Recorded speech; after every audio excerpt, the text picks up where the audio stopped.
Donc Jean-Claude Azur, je suis le coordinateur du Cap Emploi Martinique.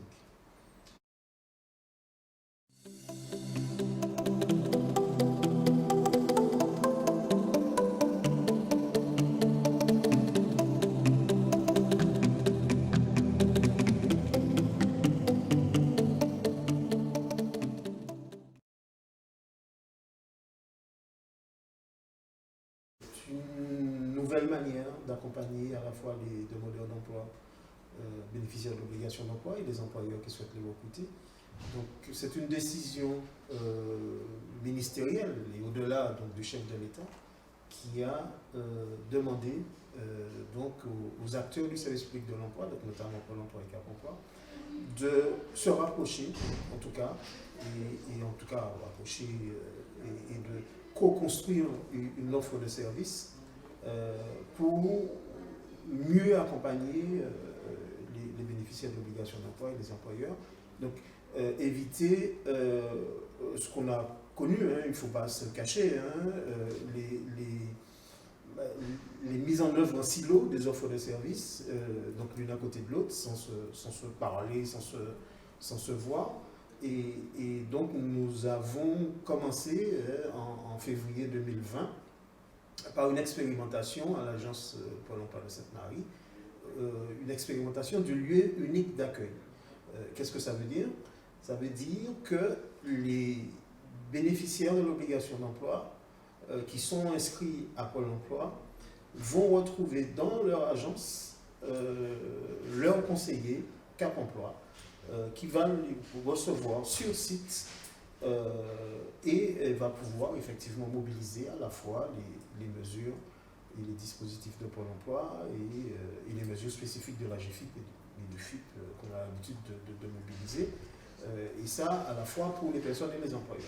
Donc, nous avons mené cette expérimentation pendant toute l'année 2020, de février jusqu'à juin, jusqu'à juin 2021, un peu plus d'un an, quasiment 18 mois. Donc, ça nous a permis de mettre en place des actions communes. Didier a dû en parler, sinon il va le faire, avec, notamment sur la partie employeur, avec des actions, au moins une action forte commune avec l'agence de Sainte-Marie pendant la semaine pour l'emploi des personnes en situation de handicap. Donc c'était au mois de novembre 2020, à la fois pour les personnes et les employeurs.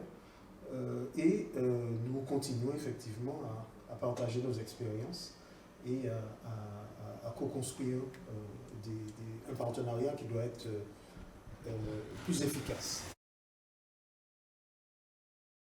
Les conseillers Cap emploi qui interviennent sur la modalité expert handicap dans les agences, dans les lieux uniques d'accueil, bien entendu, prennent en charge des personnes, comme je l'ai dit tout à l'heure, qui ont ce véritable besoin de compensation et besoin de rétablissement. Alors, comment ils travaillent, nos conseillers? Bien entendu, ils sont outillés. Ce qui permet de mettre l'accent sur et mettre en valeur leurs compétences d'experts, c'est qu'ils sont outillés. Donc, nous avons des outils d'auto-évaluation du handicap, donc travailler d'une manière particulière et de manière pointue sur l'adéquation entre l'emploi et le handicap. Ça nous permet d'identifier les capacités résiduelles d'une personne en situation de handicap et pouvoir mieux l'inscrire dans un parcours. Nous avons aussi un outil qui permet aux conseillers de travailler sur l'élaboration et la validation du projet professionnel de la personne. Donc, travailler sur son profil, faire découvrir la réalité ou les réalités du territoire en matière d'emploi, par exemple, etc. Donc, nous sommes outillés pour cela. Et puis, bien sûr, l'accès à la formation avec des outils de prescription qui sont partagés aussi avec Pôle emploi et l'accompagnement et le positionnement sur des offres d'emploi qui sont recueillies à la fois par le conseiller relations entreprises de Cap emploi, mais aussi par les conseillers entreprises de Pôle emploi, puisque nous avons aussi l'accès aux offres de Pôle emploi. Donc un grand nombre d'offres et des possibilités élargies pour pouvoir positionner les personnes en emploi. la différence, on peut dire, entre le travail d'un conseiller Pôle emploi et un conseiller Cap emploi, c'est le travail sur l'adéquation entre le handicap et l'emploi, qui doit permettre d'initialiser un parcours et de ne pas se tromper sur le positionnement sur une offre d'emploi. Voilà. Ça, c'est extrêmement important, c'est la particularité, et ça, on insiste dessus. C'est aussi notre plus-value à Cap emploi. Nous mettons en commun nos expertises, en tout cas l'expertise de Cap emploi, puisque nous sommes un organisme de placement spécialisé, et le conseiller Cap emploi a pour mission d'accompagner les personnes, les demandeurs d'emploi en situation de handicap qui sont les plus éloignés de l'emploi et qui ont des besoins de compensation et des besoins de rétablissement qui sont un peu plus prégnants que les autres. Donc ça permet effectivement à nos collègues de faire valoir leur expertise sur cette activité en fait, parce que c'est véritablement là où on nous attend, montrer que nous sommes les experts du handicap et que nous pouvons trouver des solutions, bien entendu avec les collègues de Pôle emploi, mais apporter des solutions là où effectivement il peut y avoir un certain nombre de difficultés qui peuvent intervenir. Donc nous continuons à faire ce que nous faisions en mobilisant d'autres partenaires à la fois sur le champ de la compensation et encore une fois sur le champ du médico-social aussi, parce que pour certains, lorsque les problématiques de handicap, toutes les problématiques de handicap ne sont pas réglées, les acteurs du médico-social sont là aussi pour nous accompagner sur cette question-là. Sur cette question de l'accompagnement des demandeurs d'emploi, on a un peu fait le tour sur la relation avec Pôle emploi, mais nous accompagnons aussi les salariés en situation de handicap, et même des salariés qui ont des problématiques de santé, qui ne sont pas forcément en situation de handicap, mais qui cumulent un certain nombre de difficultés et qui pourraient les amener à la désinsertion professionnelle. Donc c'est ce qu'on appelle chez nous l'axe 2, l'accompagnement dans l'emploi. Donc on a une partie spécifique où on va travailler sur le maintien dans l'emploi ou en emploi, et une seconde partie où on va travailler sur l'accompagnement à la transition ou à l'évolution professionnelle. Donc nous avons deux collègues en charge de ces deux parties, donc une chargée de mission maintien et une conseillère en évolution professionnelle. Et nous essayons, en tout cas, sur la partie maintien, d'intervenir suffisamment en amont, notamment lorsque un salarié répète des arrêts de travail, d'une manière générale. Donc nous sommes à l'écoute à partir du moment où les signalements nous sont adressés par les services de santé au travail, par l'employeur lui-même, pour pouvoir intervenir de manière précoce pour trouver avec la personne des solutions, à la fois avec la personne et bien entendu les spécialistes, notamment les ergonomes, ou d'autres spécialistes du handicap ou de la pathologie, lorsqu'il s'agit d'une pathologie qui concerne la personne, donc de pouvoir intervenir suffisamment en amont pour pouvoir trouver des solutions.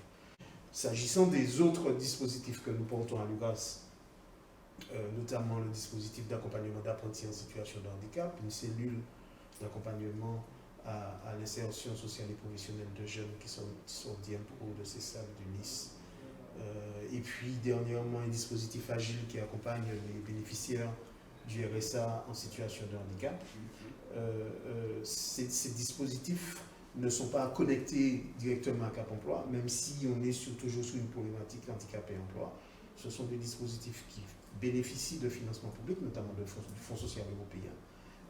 Et le fonctionnement est un peu différent, même si les évaluations sont bien entendu au rendez-vous, puisque là encore nous utilisons des fonds publics, mais ce sont des règles de fonctionnement qui sont différentes et qui répondent bien entendu aussi de manière très stricte à des obligations qui nous sont faites par le Fonds social européen sur le taux de réalisation des objectifs qu'on se fixe en une convention. Donc, sur, si vous voulez, le le Cap Emploi, cela ne dépend pas forcément de nous, mais sur les autres dispositifs, oui, il s'agit bien de l'engagement et de l'URAS dans ces dispositifs-là et notre capacité à les développer, à les faire vivre pour effectivement avoir des perspectives à long ou à moyen terme. Tout ce qu'on peut dire sur cette question-là, c'est que la demande d'emploi des personnes en situation de handicap, elle est forte en Martinique, elle est autour de 2000 personnes inscrites à Pôle emploi, mais on suppose bien que les demandeurs d'emploi sont plus nombreux, notamment ceux qui sortent d'établissements médico-sociaux, ceux qui sont encore en ESAT et qui peuvent sortir, etc. Donc, il y a effectivement des solutions à apporter.